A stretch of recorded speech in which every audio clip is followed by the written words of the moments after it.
Hello and welcome to On Second Thought with Mike and Luke, an ongoing conversation about the underlying connections and root causes which shape our lives through various ideas and current events. Today we're going to talk about Harvard's decline and institutional decay issues. We're going to talk a little bit about Beth Moore and things in the culture.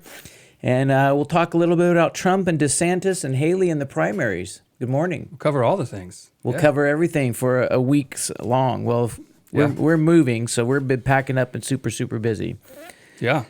You guys got... It's exciting. Yeah. So, yesterday, the news broke. DeSantis called it quits. Yeah. It felt like it was on its way. Yeah. Everybody I heard saying what he was going to do next, it was all sort of like, we're going to hold out to the convention kind of talk. And it's like, well, that's never going to get you anywhere. So I think the time had come. He had a shot. He went for it. Well, let's be truthful. Back in March, he was tied or even perhaps a little bit in front of Trump. Yeah. When he first came out. Right. So what do you think changed? I think that every prosecution or every charge they gave against Trump gave him a boost. I think that's true. It motivated a section of people who want to stick their thumb in the eye of the institutions, the government. How can you be another one of the voices to say no to this persecuted man? Right. Yeah. Right? Pile on. And I feel that. The struggle I have is skill-wise, I think DeSantis is so much better at being a politician than Trump. Not getting elected, apparently, obviously, right? Yeah. But the actual doing the job. How about executive leadership? Yeah, I think that's it. From a governmental perspective. Because Right. Trump clearly has executive leadership skills. He has an empire that he's built. He's far exceeded his father. He's got branding skills, that's for sure. Yeah. Yeah, but I mean, he pulls it off too. He's golf clubs, buildings. Mm-hmm. I mean, he's notoriously known for meeting on the site and asking questions of the contractors that they didn't even think he would know such things. You know, he's interested. What I heard, one of the Shark Tank investors, if you've ever watched that show. I have, yeah. There's a woman on there, and she was talking about Trump. She said he's the best salesman she's ever met. She's ever even seen in action. It was like she thought he was going to sell, X, Y, and Z, and he ended up selling double and triple what even the buyers thought was possible.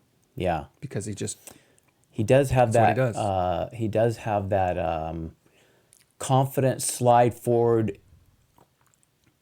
I've always actually admired the element of being able to confidently speak about something, even if somebody else speaks negatively about it. You just blithely go on and ignore it. I'm not wired that way to be that way. I heard somebody describe Trump what I thought was really good was that he is Godzilla. Did you hear about this? No. He's what? He's Godzilla. So in the story of Godzilla, Trump personifies this, I think. Godzilla is this monster created by radioactive, right? The Japanese culture is the only people to have experienced a nuclear bomb. And so nuclear power has this like terrorized mystique in Japanese culture. And Godzilla was created by it. And so the story of Godzilla is they fight him, he's terrible, but then when a real monster comes, he fights on their behalf. And that's what Trump is to the Republicans. We want to fight him. We struggle with him. He's not one of us. He's a monster. But then when Mothra comes, right, he's the one who will actually fight Mothra, and we can't do it.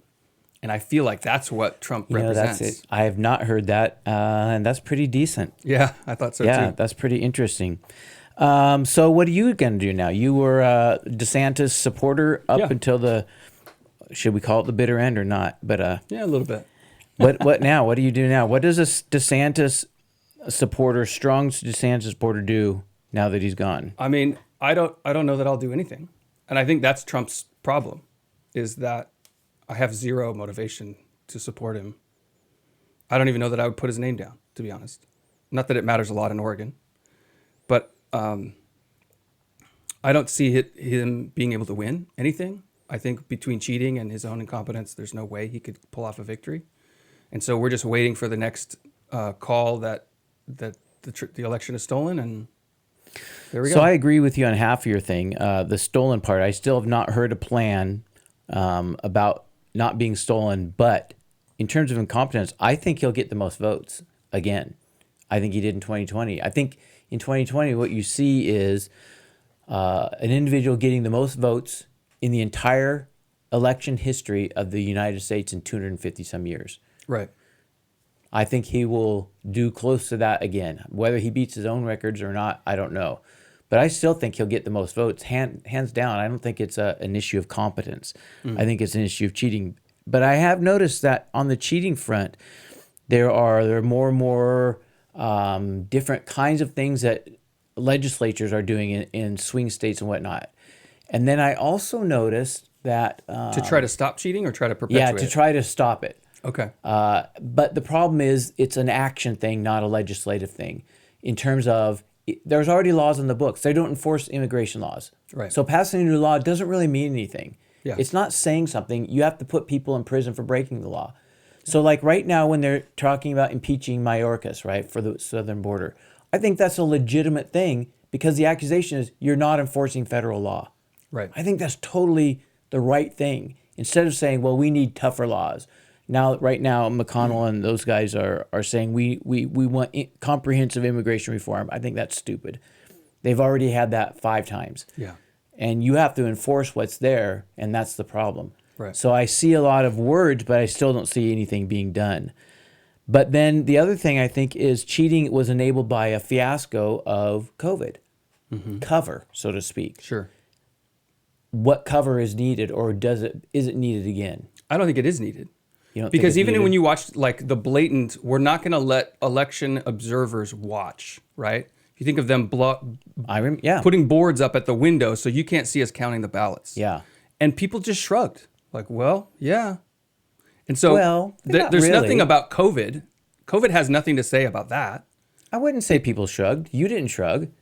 Well, you went to Washington, D.C. Enough people shrugged that it didn't matter that we went to Washington, D.C. Yeah. Yeah. Well, I think I think a lot of people didn't shrug, but the police weren't on their side. It was force that was at Well, not only play. the police, if you have executive leadership in government, in Republican or in swing Yes. states, who are willing to put it on the line and say, no, we're going to arrest that's right. people, we're going to stop this, That's right. then you would have seen change. That's right. The reason those executives weren't willing to do it is they knew it didn't matter to their bottom line. It wasn't going to change how they got elected. And or they didn't. hated Trump themselves, a lot of them. And yep. And So you had Republican legislatures in those swing states. You had Kemp in Georgia. I don't know if you saw this whole thing with Willis, the person suing her. Basically, she hired her own boyfriend, Yeah. and they spent money. And then Governor Kemp says, "I'm not going to do anything about it. You have to go through this long process." Yeah. So that's an intentional Republican governor saying, frankly, I don't like Trump. He just says opposite when Trump's around him. And that is the reality of Trump's lack of institutional power. I agree with Right. that. So if you see Completely agree with Clinton that. is going to get those people through leverage, through backroom deals, through blackmail, through murder, whatever, right? She's going to get them to change what they're saying in the public. And Trump doesn't have that leverage. He can't make it happen. He doesn't. And incidentally or interestingly, it was the same with Obama. And I think he started that by fiat, doing things, going around building a coalition politically. Right. And Trump has followed in his shoes to a T, as more externally polarizing than Obama was internally polarizing. Yeah. But even Obama can leverage things. Yes, he has more clout because he got media on his side. And I think the mistake- intelligence assets. Yeah. I think the mistake conservatives have made is thinking, well, there's a moral impetus that leaders will see the rightness of our cause, right? Stealing elections, how much more fundamental does it get? And for the sake of America, they'll do something. And that's just not how it works. There's no moral impetus in our culture that has enough sway to preserve election integrity. Right now. Yeah. Yeah. And that's why, it's a Christian reformation is the only thing that can save us now. There's no amount of Trump election that's going to save what's left That's of America. true. Now, so let me just ask, I'll just ask it once because I'm intentionally purposing not to get caught up in a long thing of our disagreement, so to speak. But when you say, I hear the sense from you of Trump, a discouragement, and I don't even know if I'm going to be engaged. Yeah. How does that not fly in the face of what you've said at other times that, Christian nationalist perspective, you have a responsibility to do what is good and et cetera, et cetera. And Yeah. certainly Trump as a president versus Biden as president is a good compared to. So what discourages me and my standard is that I'm going to promote what moves our country toward a Christian ideal, right? I don't see what Trump is going to do, his election or not election, to make that move. So he's turning back against the pro-life movement. He's I don't think calling that, for but- compromises in so many ways. Yeah. Everything that we want him to stand for, he's refusing to stand for. Yeah. You could say, well, the border maybe, right? That's something Yeah. that we could say. But he offered compromises on all of that when he was president. Not only on the border wall, but trying to do the same comprehensive immigration reform. He promoted that and still couldn't make it happen. Yeah. So I don't see what standing for him, how it would promote Christian morality in a way that's significant to our culture. Mm-hmm. Therefore, I don't find any motivation to help. Sounds like an all or nothing. No, I'm trying to find one thing that he's going to do that would help, and I don't see one. Yeah. That's what I'm saying. How about dismantling the whole revenge thing? If he could do it, I would promote it. I would Yeah. be with him, but I don't think he can get anything done. Yeah. What do you think about the media calling the election within? Before, what was it? 400 votes, and they said It was a very it's small over. amount. Yeah. I mean, I think you could maybe make a mathematical We're argument. talking about the Iowa caucus. Yeah, and maybe for those who weren't following it that day, the first 400 votes came in, and CNN and Fox called it when other votes hadn't even happened yet. Like all around the state, they're having these caucuses, which for those who aren't familiar, it's not a primary where you vote. It's a caucus where you actually go to your polling place and representatives from each candidate speak, and there's debate and there's jockeying, and then you do a vote right there in the room, anyone who shows up. And so those votes were happening all across the state. And at the same time, Fox and CNN were calling it, saying Trump had already won. Mm-hmm. And literally people were saying, well, why do we keep going? Mm-hmm. So I think there's a move there to say, okay, we've got the media can now call it before the election even happens. Mm-hmm. It's one thing to say we're going to call it before the votes are in, but if votes have been tallied at least, now they're not even waiting for vote tallies. Yeah. So I saw a, what is it? The World Economic Forum guy, Schwab. Yeah. He was saying in the future, we won't even need votes because AI will predict it all, and then that'll be all we need. Yeah. Yeah. So, and of course, this happened. Fox did the same thing against Trump in Arizona in the national election in 2020. Yeah. And so I had a more insidious perspective than you. My thought is the reason they did that intentionally because the journalists want two things deeply. One, the power to call the elections and say we're the ones. Yeah. But number two, they want to be able to be seen as objective. We are neutral. We are fair. And so I think what they did, the reason they did that, I think, is so that they would immunize themselves against the prior accusation that they're calling things nationally too quickly. Mm-hmm. And second, to help themselves immunize themselves so they can keep doing that nationally and saying, you guys, you don't complain when we call this for Biden. We did this for Trump in Iowa, and you guys were all happy about it then. Right. That's right. Which is not true. I don't think the right was happy at all that happened. I think the right had the same complaints you and I did. Like, that's not even right. Yeah, but when it's not for your guy, you're not going to make that big. There's not as big of a stink about it. For sure. Well, no, I think that's true. I think you also have the media highly invested in making a ton of money that they know that the next 10 months of election cycle with Trump at the heart of it is going to make them a ton of money. People are going to be watching because that's what he does. He brings out the audience. You got to be torn then as a media person, right? Mm-hmm. Your greed wants Trump. Your politics wants Nikki Haley. Yeah. But you wouldn't make much with Nikki Haley up there. Well, if you're enjoying the conversation, make sure to click subscribe. You can get the next episode sent to you. You can click like, leave a comment. We're going to get some comments later on today. Review it, share with a friend. Beth Moore, what do you got something about Beth Moore here? Well, yeah, I've been thinking about and seeing people kind of debate around what's the role of women's ministry in particular. Like our church has a robust women's ministry and not much in terms of men's ministry. I think that's kind of common. There's something that, women are drawn to maybe more. Men don't find the time or the priority, and they've got sports to watch, which is like church for a lot of men.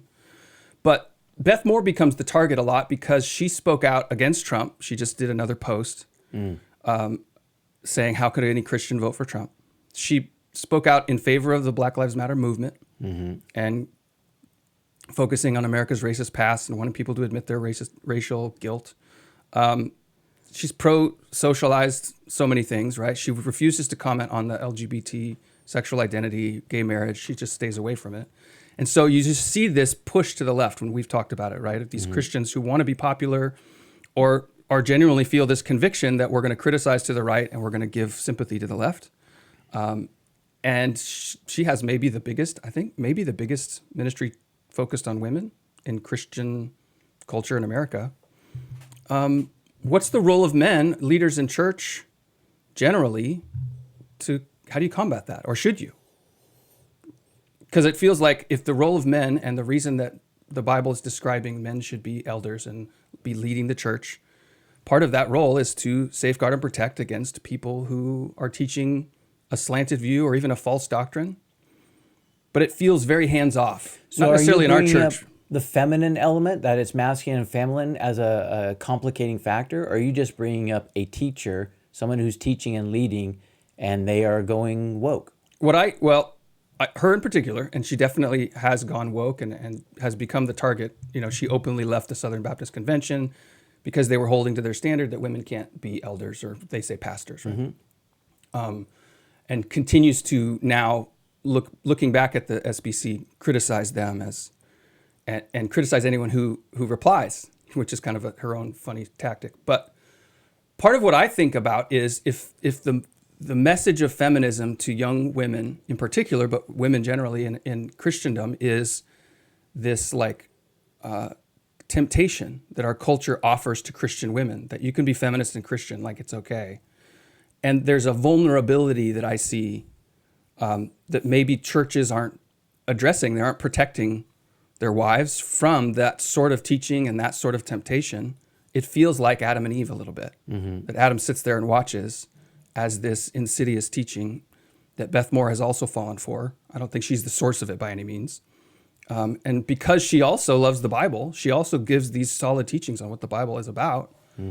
They overlook, or they sort of skip the application of the Bible to actual relationships, to actual social dynamics, because we just want to be focused on Jesus. Does that make sense? So you have a teacher teaching a Bible study and saying things that are in the verses, but then also spouting basically liberal social stuff. Correct. Yeah. Yeah. So, and the liberal messaging, or the leftist, I would say, messaging is about there's a moral superiority to our compassion for all these victimized people. And so one of the blind spots that churches have is, like, how could a man, like, imagine a women's ministry said, we're going to have a retreat and we're going to bring one of the elders to come and teach it, right? And you would think, well, you can't have a man teaching the women, but why can't you? That's literally what the Bible is instructing us to do. But we've sort of given this territory over, and then do we really know what's going on in some of these women's Bible studies, or what the books are saying? Like, I don't stop and say, well, it's a Beth Moore Bible study. Have I read her book? Maybe some churches are better at that than others. I don't know, but it feels like a sort of open door, if that makes sense, to vulnerability that the enemy is attacking. So I hear your question more as less about feminism in particular, but more really about leftism. Yeah. When a teacher becomes leftist, they still might say good things, but as a church, I don't see any reason why we should treat a leftist, if they're a woman versus if they're a man, any differently. You say, and it doesn't undo that they say correct things. Right. But they have leaned left now, and this is unbiblical. This is leaving the Christian tradition, of conservative Christian tradition, or you don't have to even say the word conservative. And I don't see why you won't just say, not you, why can't the response simply be, Beth Moore has gone left, is lurching left. That's all there is to it. And let the capitalism, so to speak, take its course. Right. Well, part of what I struggle with, or I see people struggling with, is that if Christians feel this obligation to leave the door open, and we've talked about this a lot, that a Democrat could feel comfortable in our church and a Republican could as well. And so then if you're going to say, well, I'm going to openly criticize someone like Beth Moore, and there's, I'm sure, a ton of other examples, people doing the same thing.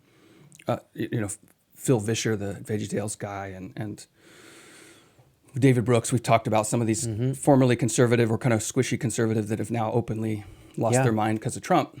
If you're going to criticize them, there's a group in your audience that are also going to feel criticized. And so now, how do you hold that line? How do you hold it in a public? And what's the role of the pulpit in that kind of line? You know, we can have these conversations, or I can post things on Facebook. Should the pulpit be declaring these things? You know, if you're reading the Bible, is it just focused on the story of the Bible, or what's the balance to apply it in real world? I'm curious your thoughts about like boundaries around using the pulpit for that kind of thing. Yeah. So I would say, I mean, you're not going to like any of this, but I don't think the pulpit is where I would say BLM stuff. I wouldn't say socialism stuff. I wouldn't say gay marriage stuff. I'm just reading off your list here. Yeah.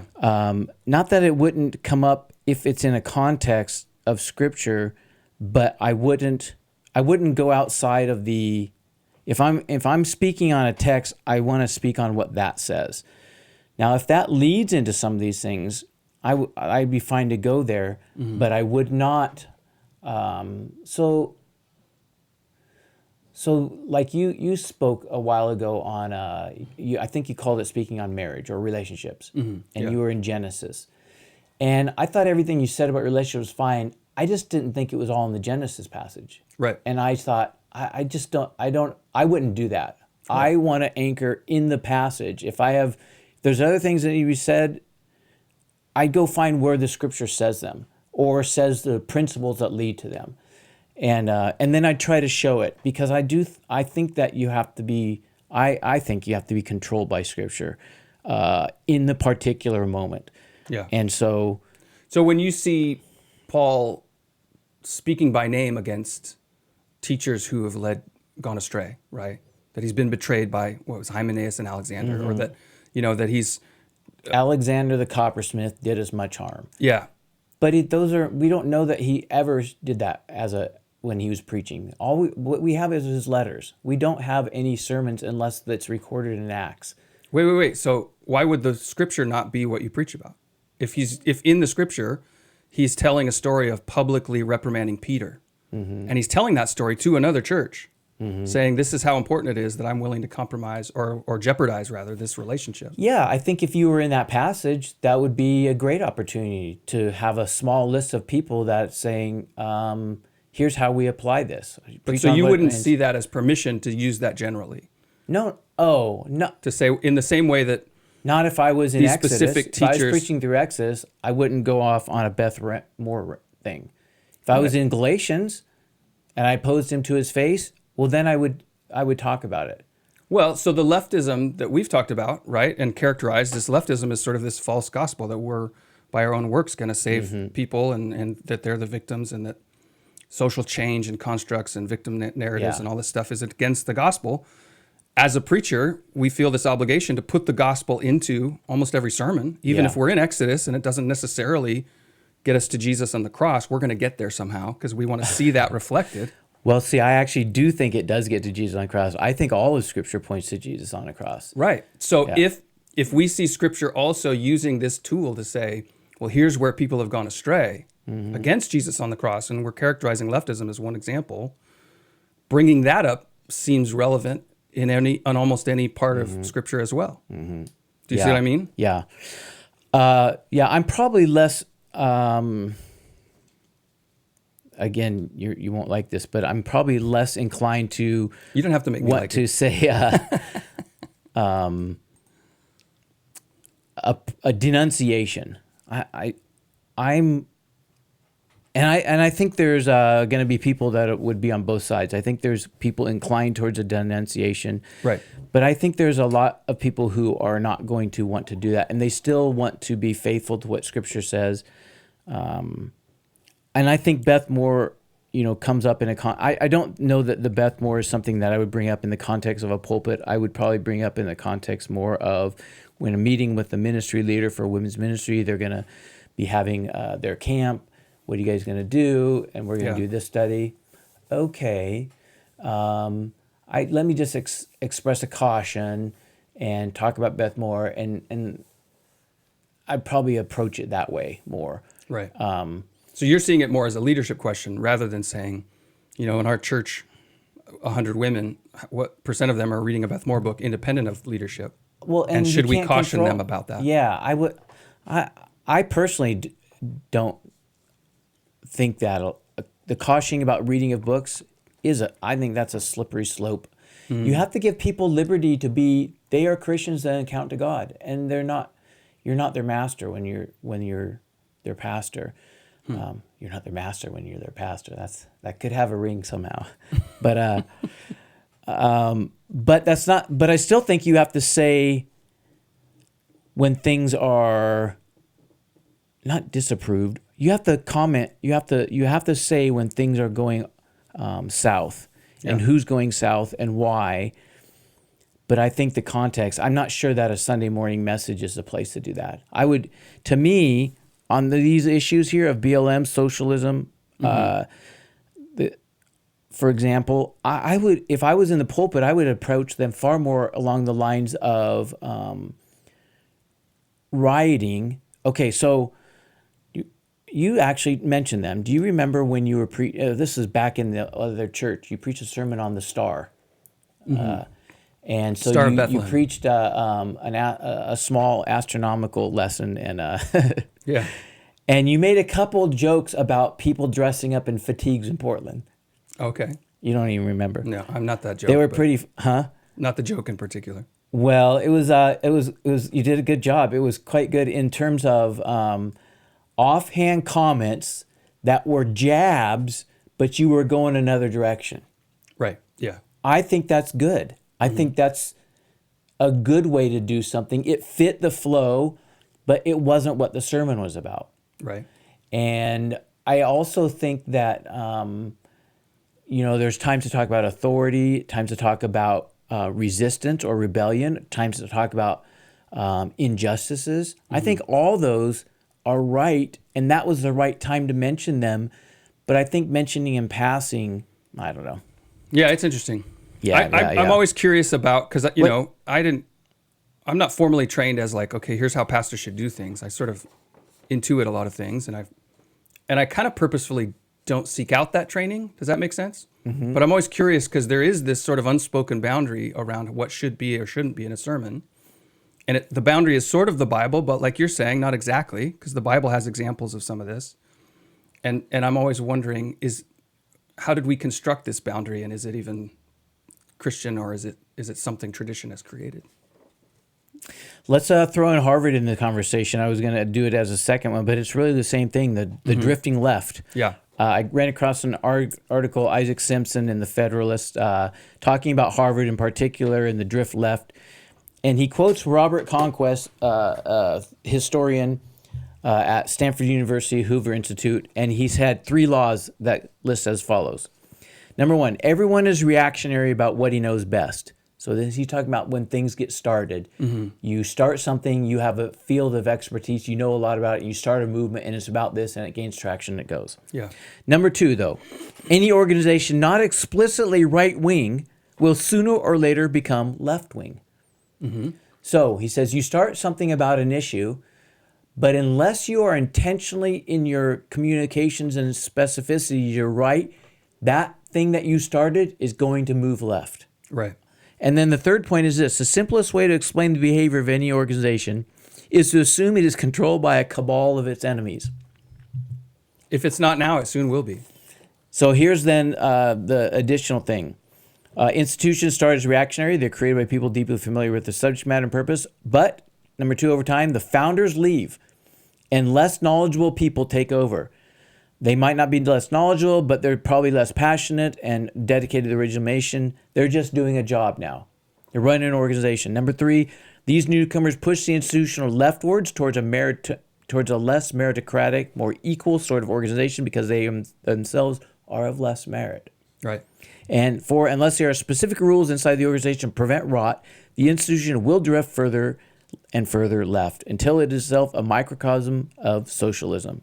An organization that exists not only for any purpose or progress beyond maximizing the quality of its own members. Mm-hmm. What do you think about that? It makes me think of mainline denominations, It does me too. right? Those the oldest denominations are always the most leftward. Yep. And every one that, I mean, if you look at the Jesus movement churches that are born in the 70s, Yep. you see them starting to say, correct. well, we're neutral That's now. right. Yep. Right? And then That's right. soon they'll That's be right. over on the other side. What was the big men's ministry thing that was Promise Keepers. Promise Keepers? Exact same thing. Did it drift left? Or did it just fade It away? drifted into neutral. Yeah. It didn't fade away. It's still going. Is it Every really? year. Yes, it is. But it has lost its whatever it was. It's mojo. Yeah. So, and we've talked about before, I've long held the theory that things drift left on their own. And when I ran across this, I thought, well, it's not exactly the way I was thinking about it, but it's the same point. Harvard, this is being brought up because of Harvard, but that's the Beth Moore thing too. Yeah. Without intentional purpose, you'll drift left. Yeah. By human nature is what I want to say, Right. because we're inclined towards the fault. The right is gearing towards pressing into the things God calls us to. The left allows the virtues of compassion to take it over and be unrestrained, and it goes left uncritically, unthinkingly, and it defends itself, and then it loses everything. It's like if you have a car and the alignment is off. Mm-hmm. If you don't hold the steering wheel, it's going to get out of the lane. That's exactly right. That's right. And our alignment is off as people. That's right. Yeah, and cultures as an extension. That's exactly right. That's exactly right. Here's the hard part I think about, and tell me what you think of this. As you described left and right, I was thinking the gospel and the narrow way.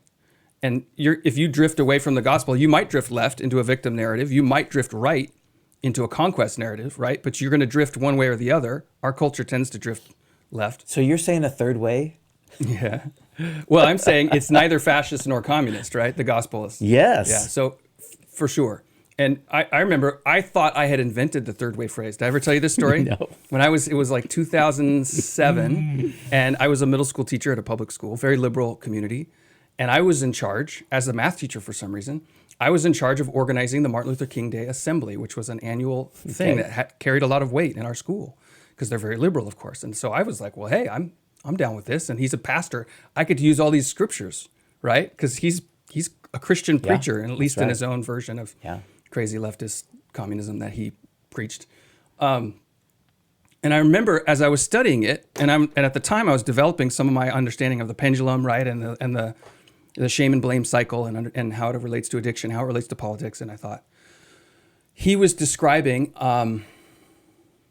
this idea of everyone's either a victim or an oppressor.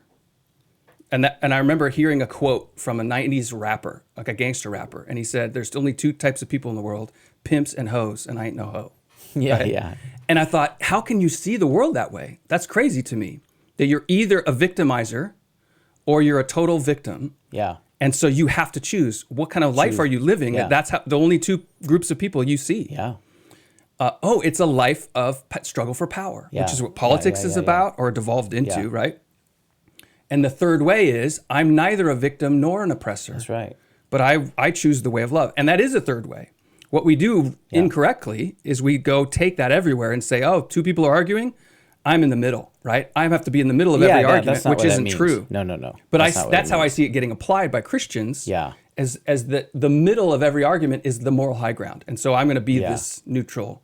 I saw that a lot of Christians do that early in Trump and say, okay, or the BLM movement or these other things, right? We're going to find the Christian middle, which isn't the same as saying, no, it's not sheep and wolves. There's also shepherds, right? Yeah. There's also people who say there's a better way. It reminds me of a cartoon I saw many years ago, one of those frame by frame, no words, and it was a church, and there's people parking lot, and there was a lot of people, and there was a sign that said up front, "We preach Jesus Christ and Him crucified." The next frame, they crossed out the crucified part. We preach Jesus Christ, and there's still a parking lot and maybe a little less. And pretty soon it was we preach. They crossed out the Jesus Christ, and it was really small. And the next frame was a we. And there was just weeds. There was nobody there. Right. Right. And so here's the question, though, because what we're doing, I'm not sure if you notice it, is we're equating leftism with the anti-gospel and conservatism with the gospel. Oh, I wouldn't say that. Why do you? Well, because we're saying we start with the gospel and every church drifts. And also we start with the good politics and then we drift away. Yeah. And we're kind of equating them indirectly. Yeah, I see why you're saying that. I would say institutionally, when somebody starts in conservative, there's an I would not equate the two. I think the gospel critiques conservatism. Oh, I do too. I'm just noticing we're using the same language for both. Yeah. There is overlap, and it'd be interesting to say, okay, what is a Christian political view? Yeah. Right? Besides the obvious saying, well, we want morality, right? So there's a lot of political views that are based in morality. Yeah. Is there a political philosophy that's Christian? Yes, I was going to ask a little bit about pacifism. I probably should have put that in my thing. And let's just jump one more before we transition. Okay. Tell me what you're thinking about Maine here. Institutional drift. Here we have states. What do you? What's okay, your so note? we're seeing more. Oregon has its own version of this. Washington, I think, is worse, and now Maine is saying if parents refuse to give their kids gender-affirming care, right? So that would be puberty blockers, and then cross-sex hormones, and then surgeries. Yeah. Then the state will remove your children from your possession. Just plain evil. Yeah. And so now the only way you can stay in a state is if you have total confidence your children will never fall prey to that delusion, which I don't know how you can have it. It's ridiculous. We're going to get to we had a listener ask a question about raising kids and the woke environment.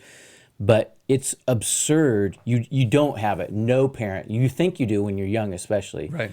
And your kids are young, but you have no idea what happens when your kids become teen. They become their own people. Yeah. And and I think the left has taken. They see the vulnerability that like a college freshman, who's out from under the wing of their parents, and now that's right. This onslaught of liberal professors pushing these agendas, right. And if you haven't given them the narrative, the counter narrative, the gospel's version of you're both a victim and an oppressor, right? We've talked about that a lot. Yeah. If they don't understand that, then they'll fall prey to the real compassion, like Jesus, was this victim narrative that the left is selling. Yeah, that's right. Talk about your drift left. I was thinking about this when I saw a similar thing in California, and I thought if we had lived in California during that time, I wonder if I would have had the prudence to say we're leaving, we're moving. Right. This is insanity, and it puts our whole family at risk. But so how do we stay in Oregon? I was just going to say the exact same thing. I was driving yesterday, Melissa and I were driving back from somewhere, and we're moving, and so we're reflective about life, right? Yeah. And I was thinking, I miss the blue sky and the sunshine of California. Mm-hmm. If we hadn't left, we would still be there. And the truth is, we'd probably be critiquing crazy California, and our life would be just fine. Yeah. Because in a sense, and then here's what we said: Oregon is just as bad as California, and here we are. We sit here. It's just a delay of a few years. It's not. Yeah, it might be in some respects, but in others, it's not, because what Oregon does, what I think of Oregon as, is the poor little stepchild. It's got the short man's complex. It's always trying to compete with California and try to do something radical before California does, because California is a legitimate one with a billion people and bucks and dollars. Yeah. And so Oregon and Washington keep trying, and all the COVID stuff, they were always trying to be the first one to do something that the other two would follow. And is it just the tech money? Is that why California drifted so far? And Hollywood. Oh, the tech money and Hollywood. Hollywood, yeah. Yeah. In fact, I was just thinking, I got stuck in my head this song from the old Jed's Millionaire. The kinfolk said, Jed, move away from there. Not Honeymooners. What was the Beverly Hillbillies? Yeah. He strikes it rich, becomes a millionaire, and leaves Texas. And they're in there because we were driving our van filled to the gills, right? Yeah, yeah. And I started calling it the blue wagon, right? We're filled to the gills. We've got chairs strapped to the outside and everything. And Jeb does this with the Beverly Hillbillies, and he brings this sensibility of the interior to the weirdness of Hollywood, right, in the 50s. Well, talk about prescient, that was, it's even more now. And I thought, and I actually made the comment to Melissa, I said, it's not even just the prescient, I said prescient, didn't I? Prescient. Mm-hmm. But it is the applicability today. It's actually profound what this comedy from the 50s, if you were to watch it today, Right. it's profound. The absolute lack of common sense on the bi-coastal elites is astonishing. So it's more than just decadence, is what you're saying. It's more than just, and it was started with the humorous decadence and Right. and small follies. Yeah. Now it's massive, right? So here's the question then, and this comes back to our listener comment about not only what do you do if your kids start drifting that way, but how do you protect them? And I see a lot of parents have the mindset of a toddler. I'm going to protect my toddler by not letting them make decisions because they're toddlers. They don't know anything. Mm-hmm. And so if you treat your teenager like a toddler, you've got two risks. One is they submit to that protection and then are totally inequipped when they face their own decisions, right? You're just dropping them into independence and they've got all the social impact, all the media impact, all of these temptations from every side. And because they've been so protected, now they're not only vulnerable to temptation, but they're naive about the corruption that they're about to face. That's the best outcome. The worst outcome is they resist your constrictions and therefore see this enticing temptation as a better life, right? There's tons of Hollywood stories of this, right? My constrictive parents, like, I've got to get free from them and be able to do what I want. I saw, did you see that cartoon Amazon Prime put out with the creation story from Satan's perspective, as if he's the good guy and God's just trying to keep him from being creative? Yeah, he was wronged. Right. And so this is the story kids believe. Yeah. And I think instead, talking about third ways, right? Not overprotective, not underprotective, and licensed to do wrong. I've seen parents say, well, if my kids are going to drink, I want them to drink at my house. And then hosting parties for teenagers to get drunk. And that's not the right solution either. Mm-hmm, mm-hmm. You've got to equip them to have their own armor, to see this themselves. And the only way you do that, I think, is to have these genuine battles of ideas at the dinner table in your house, where you as the parent are presenting the world's perspective to them and say, what's the real answer? What do you say to this? And see if they actually have the words for it, which they won't at first. But you're teaching them to do battle in the world of ideas, which I think is really powerful. I agree. Let's come back to that again. We'll end with that. But let's do one more thing here. The Trinity School. Luke runs a school for kids. Yeah. And he makes them think, forces them, stands over them with a whip and chocolates. And says, think harder. Think harder, think a whip deeper. and chocolates? Is that what you said? Yeah, the whip is for doing bad and chocolates if they do well. It's a cultural building enterprise, targets education, influence industry, and the arts. For more information, gracestaten.com/Trinity School.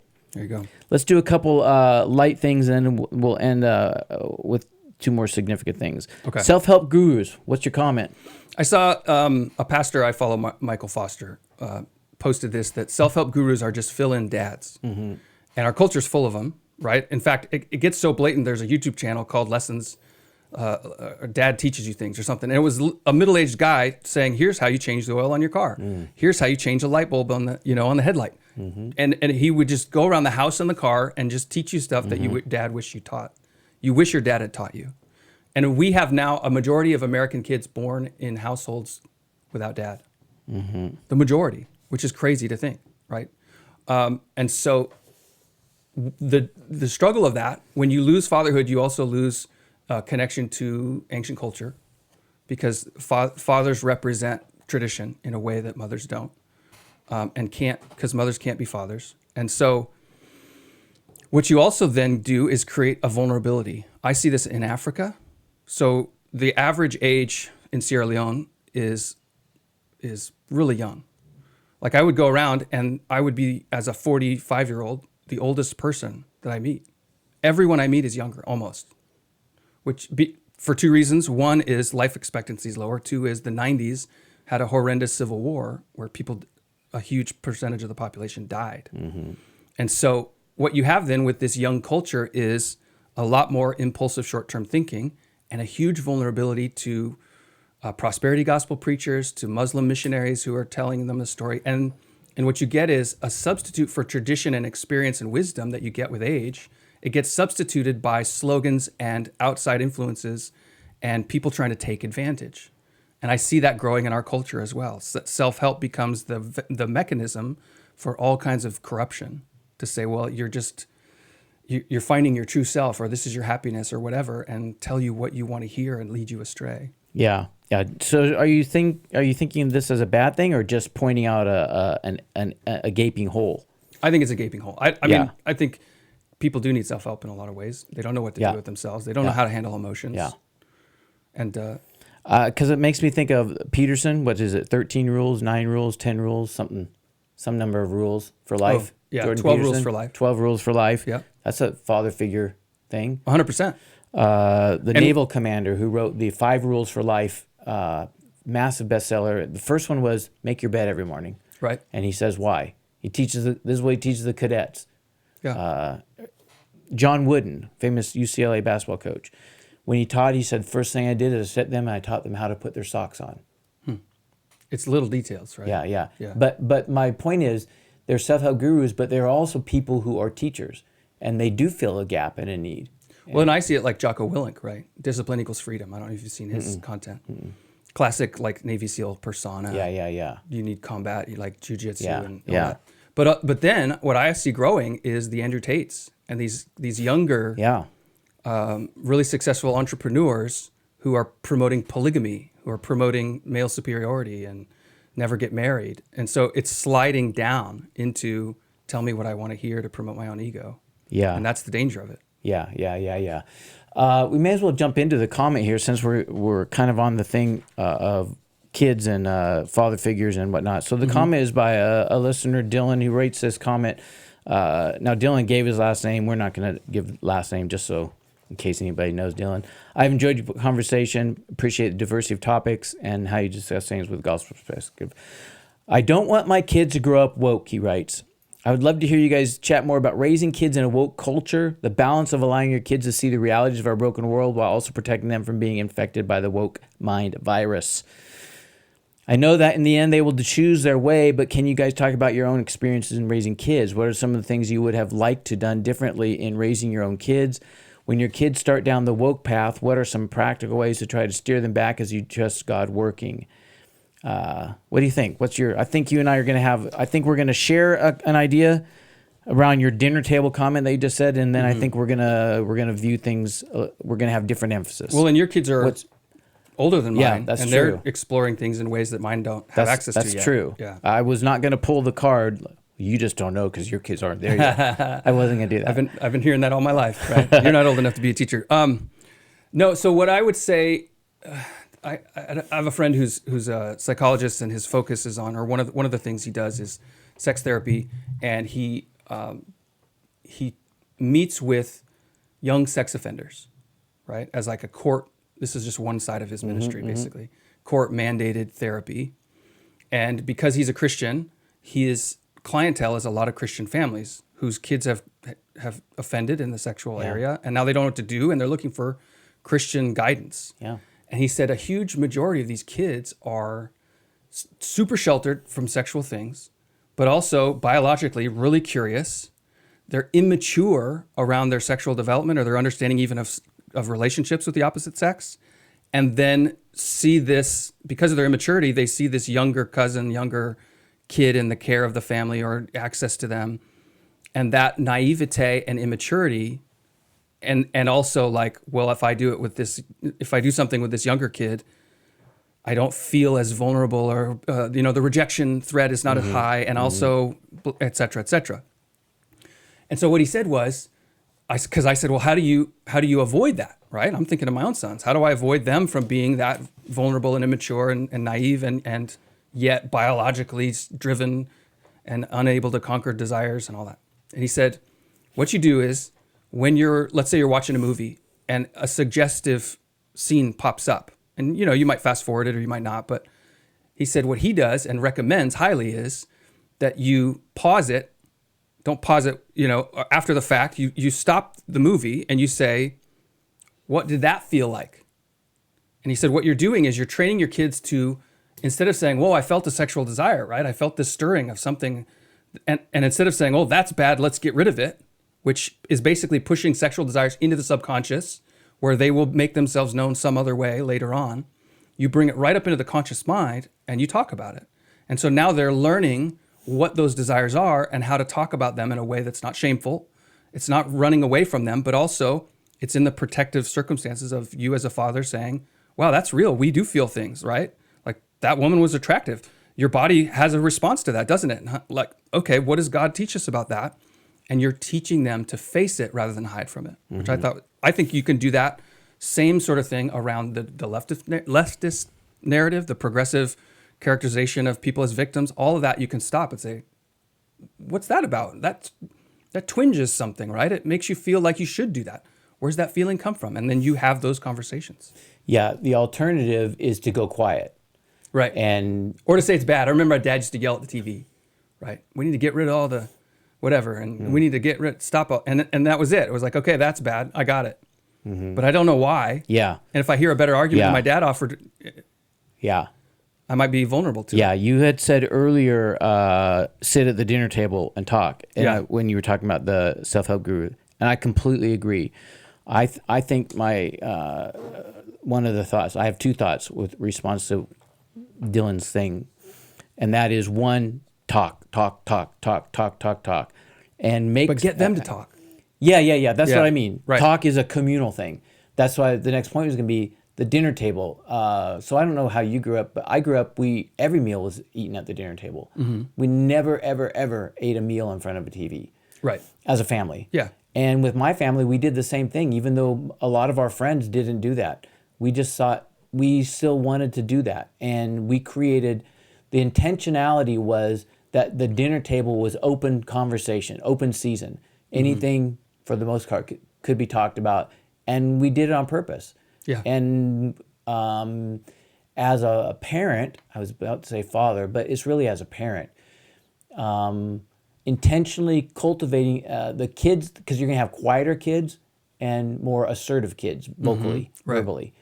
And you have to let that dynamic be, but you got to draw out the quiet kid too. Yeah. They can't be quiet the whole time. They don't have to contribute as much.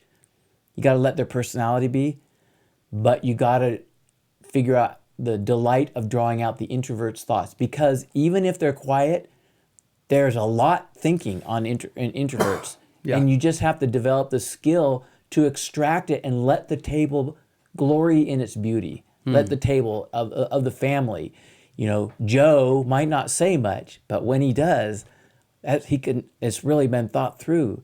And you delight, you almost platform them, but then you have to let the ones who talk a lot go. And you also, I'm working on this, and I don't know if I'm being as effective as I could be, but it's my aim, is to fade out the certainty with which I respond to what they're saying, right? So if they're going to put forth an idea that I disagree with, when they're 12, I'm going to say, well, here's why I disagree. And it's going to be pretty forthright. When they're 17, it's going to be questioning. I'm going to question that idea, because what I want to do is give honor to the struggle that they're engaging with ideas, and also realize that, my oldest son's 17, in a year or so, he could be moved out. And now who's he going to have these debates with? Hopefully he comes back and has conversations, but he's got to be on his own 2 feet. That's right. And the harder I hold against anything he's bringing to the table, naturally, the harder he's going to resist it, or he's going to struggle with that. One of the things I've done a few times, I'll do it with my boys one-on-one, I've done it with all of them, is if my wife happens to not be there, maybe she's sick or she's at an event, we'll do an Ask Dad Anything, where I open the table, they can ask me any question. And invariably, they ask pretty good ones. A lot of times they'll ask about sex or relationships, or usually not politics, because I'm talking about that generally. So it's not a special occasion question. Yeah, I agree. I did the same thing. The other thing I would say is I think that there is a danger, a trap of thinking that every parent has, almost every parent. And that is the desire in this communication from Dylan is to prevent this from happening. And the other thing I would add to the general thing about talking about it all the time, talking about things, the other thing is you can't stop. And you can disagree and say your own thoughts, but you can't stop. They become their own tree when they're little.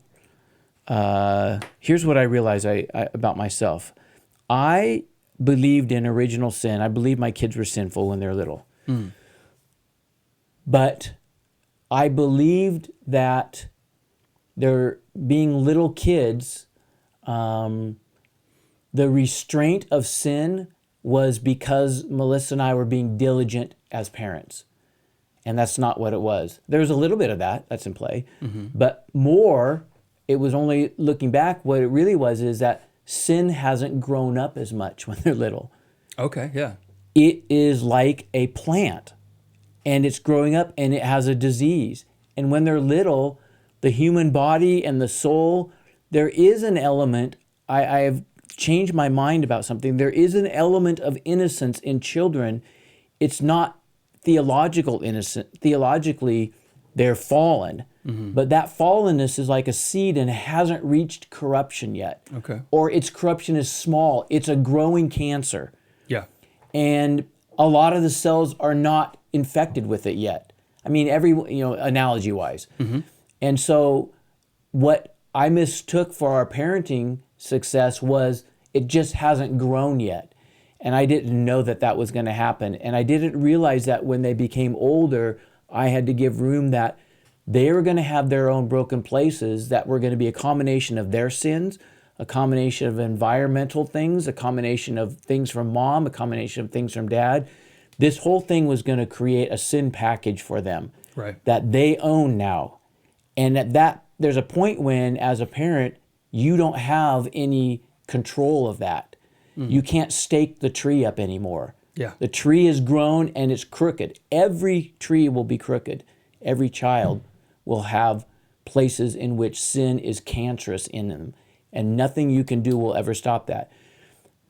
It doesn't mean you don't labor to make a household that is gospel-oriented, but it has to deal with the failures of things because they're going to start experiencing failures.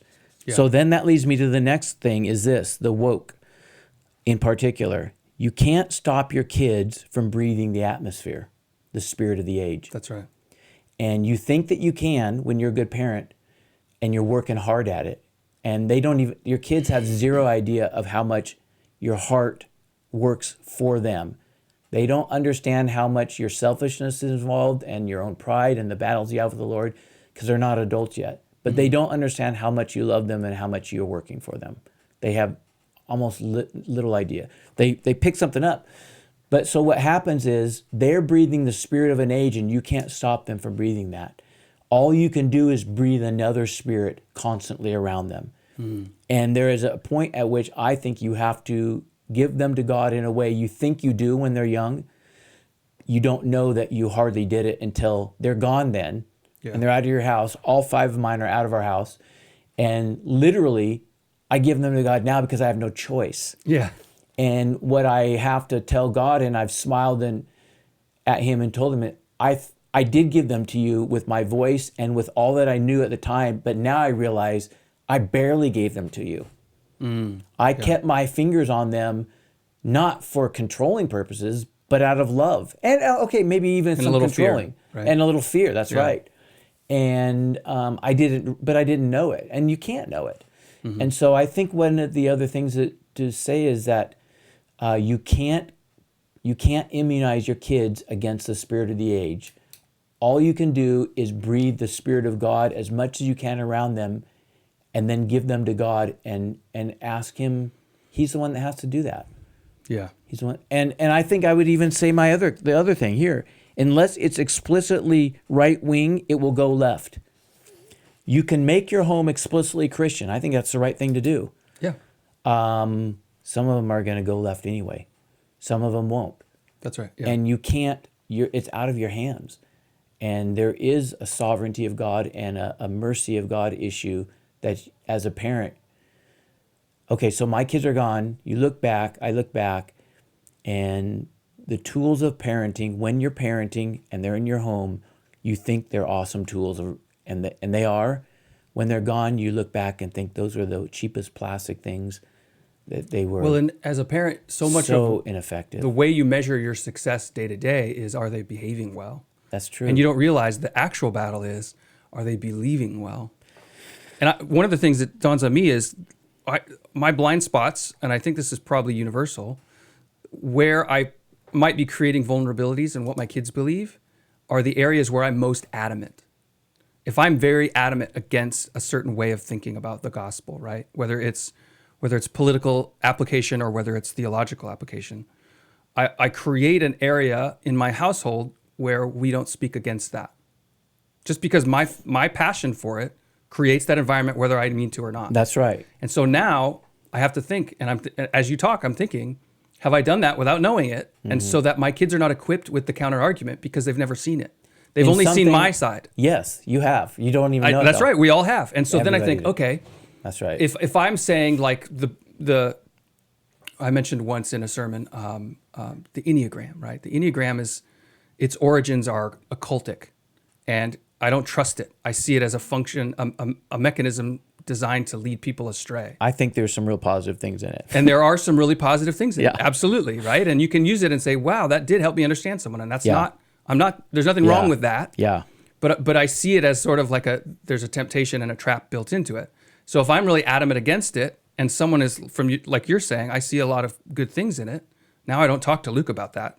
Yes, that's right. That's right. And so what have I done in my parenting that not only does that, not only says, well, we don't talk to dad about that because he's very passionate, but also then I haven't give the benefit of the doubt to someone who disagrees with me in a way that they can see that I'm not just saying, because here's what I saw a lot of kids do when I was a high school teacher, right? Was they leave high school with the idea, for example, in a Christian high school, if you believe evolution, you're trying to undermine God's existence. Mm-hmm. Then they meet someone who believes evolution, and they're kind, and they do love God, and they say, wait a minute, I thought all those people were bad. Yeah. And so now you started to question, well, maybe all the bad people aren't so bad. Yeah. Maybe all the bad beliefs aren't so bad. And so now they're totally inequipped to be able to look good from evil. Yeah. Well, it's a good question. Difficult one. Parenting and being married, two hardest things I think you ever do in your life, and praying. Mm-hmm. Okay, let's do one last thing here. I'm trying to just pick from the things. I'll leave a couple for you. List. Next one, yeah. Actually, I wanted to say one quick thing on the aging on kids. My thing on theological aging and decision making. It struck me the other day. So I'm in a study with 4 guys. We work on our Greek together. Yeah. And we have a range of theological perspectives. And one of them is a dispensationalist, and that's how I grew up, but I changed. I left that right after college. And so I'm Can not you give like a 2-sentence, what is dispensationalism? No, geez Louise, no. A belief in the end times that there is going to be some kind of a rapture, that the Old Testament prophecies about Jesus, when Jesus came, the Old Testament prophecies are very physical. They're about land and about its enemies and this region. The day of the Lord. And so that when Messiah comes, he's going to elevate Israel above all the nations, and all these Old Testament prophecies are, in their physicality, were meant on their face value. Yeah. So that when Jesus comes, and he comes to Israel and offers them, the kingdom of God is here, and they reject him through their leadership, even though individuals didn't. Mm-hmm. That what he did, dispensationalism teaches that he then said, okay, time out. This whole offer of prosperity to Israel and land and rulership over the nations, we're going to pause that. I'm getting killed here. And so now we're going to start the church age. The church age is where I'm offered spiritually for the forgiveness of sins and the rulership of their hearts. And then when I'm going to take all the believers away someday, and I'm going to rapture them, and I'm going to come back, and then I'm going to pick back up the Old Testament prophecies for Israel again. And I'm now going to sit on David's throne, just like I said I would. Mm-hmm. And Israel is going to be the preeminent nation in all the world, just like I said it would in the prophets. And then there's going to be the 1,000-year millennial rule of Jesus, and then the final battle in eternity. Okay. What I rejected in that, fundamentally, in a nutshell, is that while the Old Testament prophets did appear that way in how they talked about it, it was our misunderstanding and Israel's that it was meant literally, in a geographic manner. that those were spiritualized concepts in the New Testament and even in Jesus' life. That that the Great Commission would, for example, the Great Commission, fulfill those instead promises. of being Plan B, the church Great Commission, no, it was the plan all along. Yeah. So that's that the mystery he talks about in Ephesians, right? The mystery of The mystery Christ being in revealed you. that even the Gentiles will Even be the brought in. Gentiles. And so that the promises of their physicality are spiritualized, so that it is not land, now it's the Holy Spirit is what your inheritance is, not land. And he who is a Jew is one inwardly, not outwardly. The whole idea of Jewishness.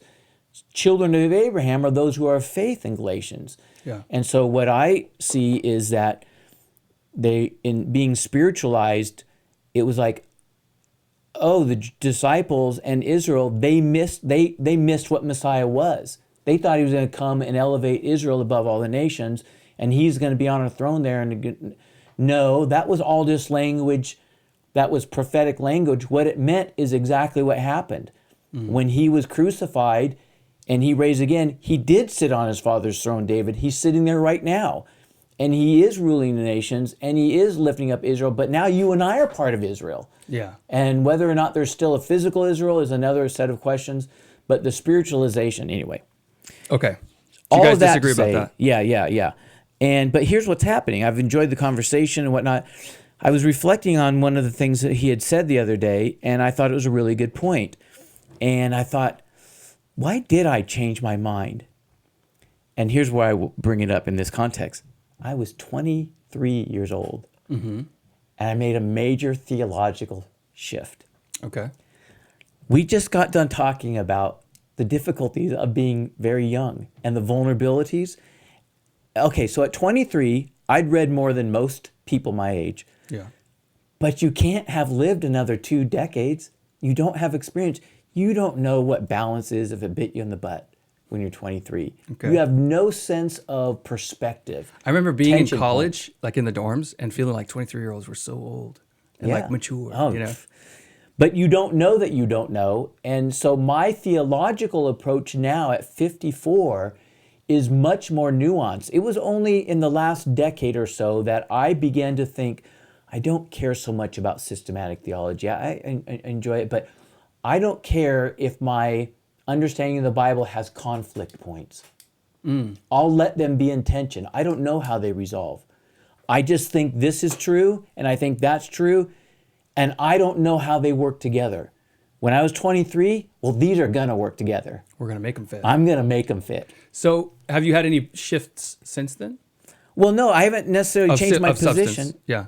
Wait, since when? Since Since 23. Oh, yeah, I've had some major, besides the one I just mentioned. Right. Well, first of all, I left cessationism. That was a big thing. I'm an oddball. I once wrote a description in a paragraph. I can list almost 50 different things that now they live in tension with one another.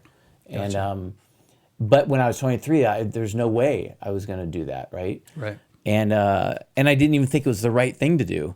But my point is making decision making at a young age, and just I'm a little bit in awe. I made a major theological decision, and I was really dumb. I had a lot of information. I'd read a lot. So here's I a didn't thought. know what I was doing. How old were you when you got married? 23. Because what I think of as more significant to me, I mean, I think the most significant decision my kids will make is their commitment to Christ, right? But secondary is who they marry. That's right. And they're going to make all those decisions probably before 25 or around that. Yeah. That's true. That's a good point. I hadn't thought about that in this context, that you're making this, that's another major decision, and what in the world do you know? Right. And it's going to be made, though. And it's not even a bad one. It's a good decision, but how crazy is it?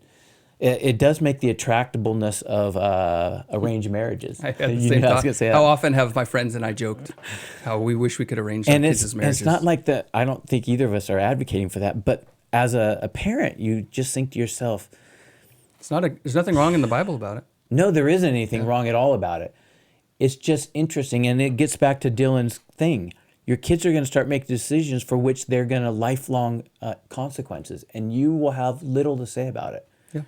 And when your kid I'll say this carefully. When your kid, I have 2 married kids and 3 not married, and they've dated different people.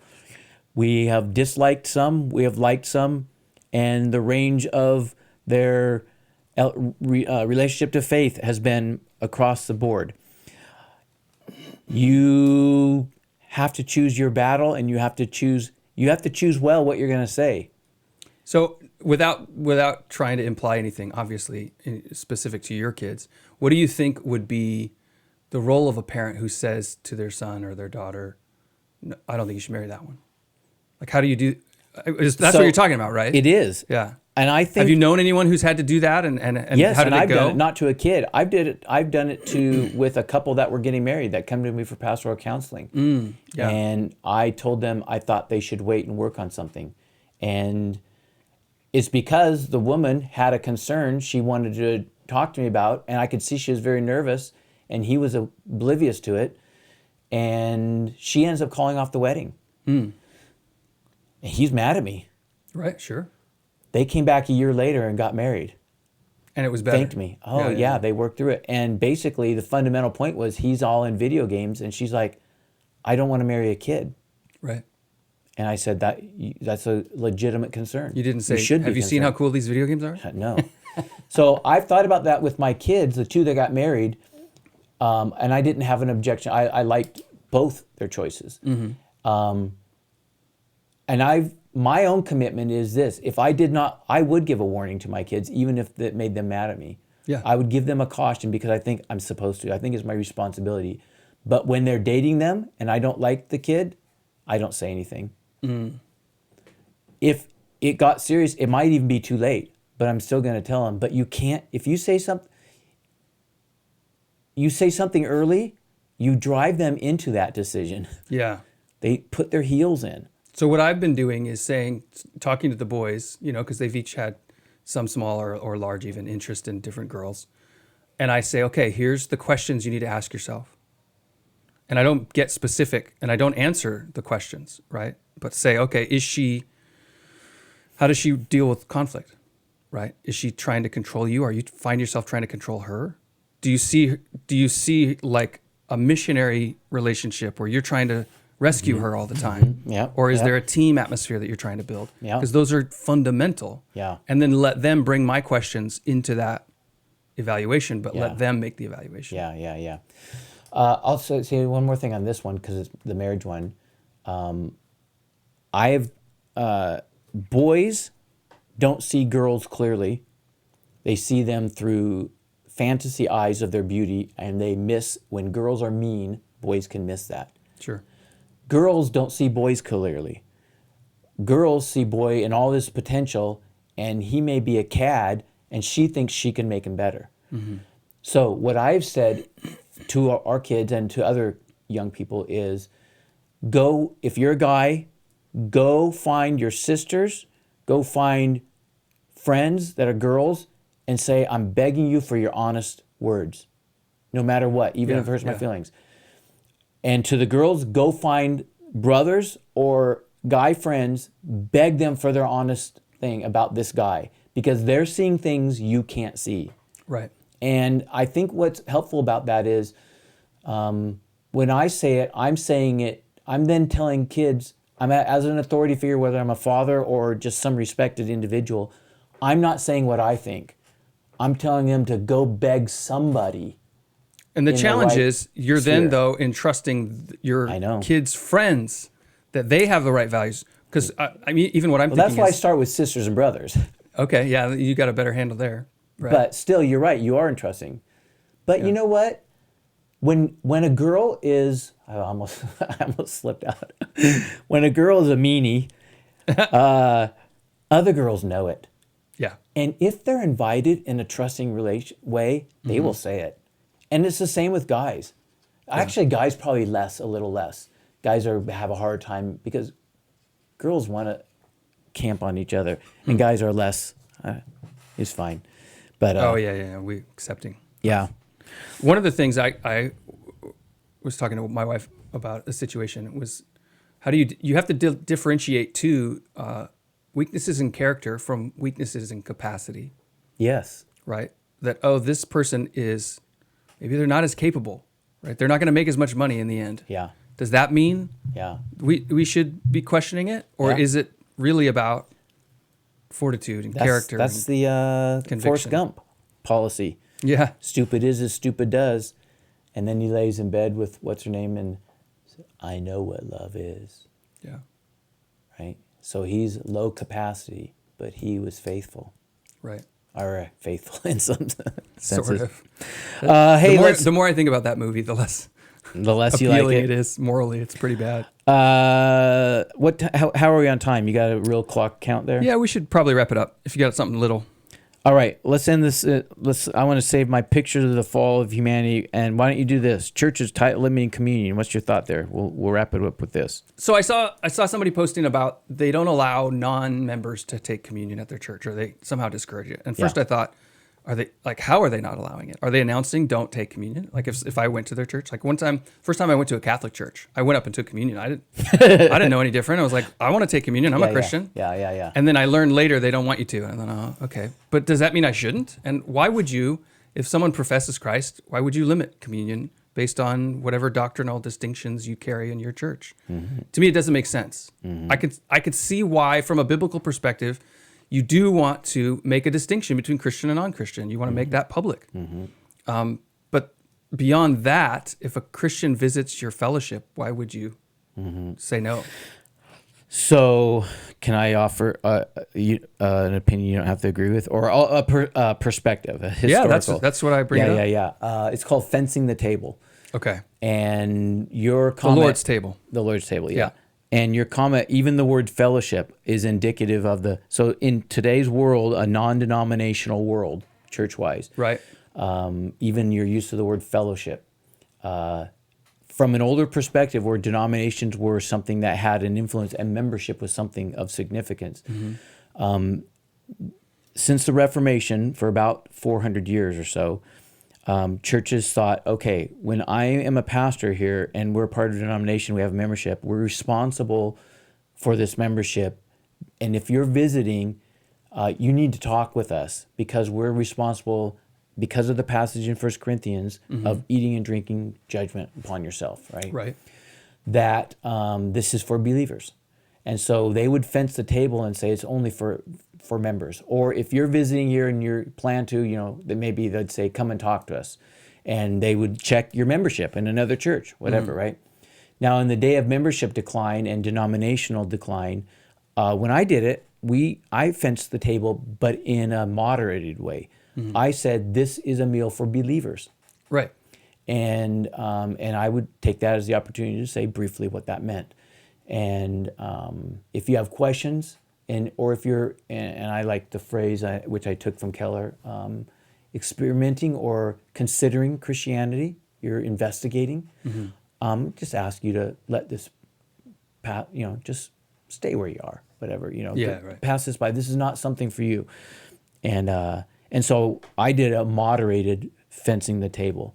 And but that's why, those reasons. It sounds like in an era when almost everyone was Christian or would identify with the Christian values, then your boundaries become very denominational. Like, oh, I'm a Presbyterian and you're Baptist, so we are not in the same camp. Mm-hmm. Whereas now, when Christianity is fading from that position of power and influence, it's like, hey, I'm finding allies where I can find them. That's true. Yeah. And also denominations are just carrying less sway than they used to. Oh, massively less. Yeah.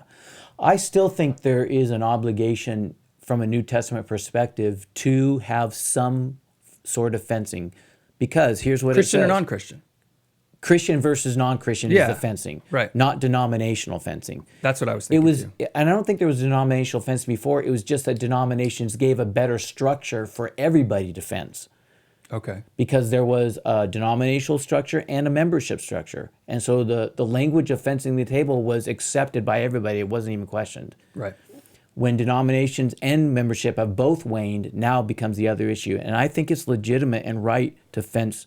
It's a Christian issue and a non-Christian issue, because you have in 1 Corinthians, there was people, Paul says, this is why some of you are dead. Right.